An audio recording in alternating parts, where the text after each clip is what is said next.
അപ്പോൾ ഗൈസ് നമ്മുടെ daily ഷോർട്സിലെ 8ാമത്തെ video ആണ് ഗൈസ് ഇന്ന്. അപ്പോൾ ഇന്നലെ നമ്മൾ ഗപ്പിയെ മേടിച്ച വീഡിയോ ഇട്ടായിരുന്നു. അപ്പോൾ അതിൽ കുറേ പേര് കമൻറ്റ് ചെയ്തത് നമ്മൾ ഗോൾഡ് വിഷനെ വാങ്ങാനാണ്. അപ്പോൾ ഇന്ന് നമ്മൾ ഗോൾഡ് വിഷനെ വാങ്ങാൻ പോവാണ്. നമ്മുടെ ഗപ്പിയൊക്കെ ഇവിടെ സെറ്റായിട്ട് ഇരിപ്പുണ്ട് ഗൈസ്. അപ്പോൾ നിങ്ങൾ അത് പോയി കണ്ടിട്ടോ. അപ്പോൾ ഗൈസ് നമ്മൾ രാവിലെ നമ്മുടെ ഗപ്പിക്കൂട്ടന്മാരെയൊക്കെ നോക്കുവാണ്. അപ്പോൾ എല്ലാവരും അടിപൊളിയായിട്ട് ഇരിപ്പുണ്ട്. അപ്പോൾ നമ്മൾ നേരെ പോകുന്ന ഗോൾഡ് വിഷനെ വാങ്ങാനാണ്. അപ്പോൾ നമ്മുടെ സബ്സ്ക്രൈബർ കമൻറ്റ് ചെയ്തുകൊണ്ടാണ് നമ്മളിപ്പം ഗോൾഡ് വിഷനെ വാങ്ങുന്നത്. അപ്പോൾ അടുത്തെന്ത് മീനെ വേണമെന്ന് നിങ്ങൾ കമൻറ്റ് ചെയ്യുക. അങ്ങനെ നമ്മൾ അടുത്തുള്ള കടയിൽ പോയി 2 ഗോൾഡ് വിഷനെ വാങ്ങി ഗൈസ്. അവിടെ നിന്ന് കുറച്ച് തീറ്റയും കൂടെ വാങ്ങണമായിരുന്നു. അതിന് കൊടുക്കാനുള്ള തീറ്റയില്ലായിരുന്നു.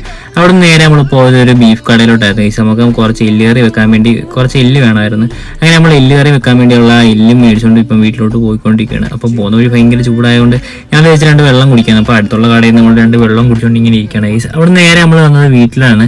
വീട്ടിൽ നമ്മുടെ ഗപ്പി ടാങ്കിലോട്ട് മീനൊക്കെ ഇറക്കി വിട്ട് അപ്പോഴത്തേക്കിനും അമ്മ എല്ലുകറി സെറ്റ് ആക്കിയിട്ടുണ്ടായിരുന്നു ഗൈസ്. അപ്പോൾ നമ്മൾ ചൂട് എല്ലുകറി ആ കപ്പയും കൂടെ ഒരു പിടി പിടിച്ച ഗൈസ്. അപ്പോൾ ഇതിൻ്റെ വീഡിയോ വേണമെങ്കിൽ കമൻറ്റ് ചെയ്യും. അപ്പോൾ ഗൈസ് ഇന്നത്തെ വീഡിയോ ഇത്രയുള്ള ഇഷ്ടപ്പെട്ട ലൈക്ക് ചെയ്യുക, ഷെയർ ചെയ്യുക, സബ്സ്ക്രൈബ് ചെയ്യുക. അപ്പോൾ അടുത്തൊരു വീഡിയോ കാണാം. ബൈ.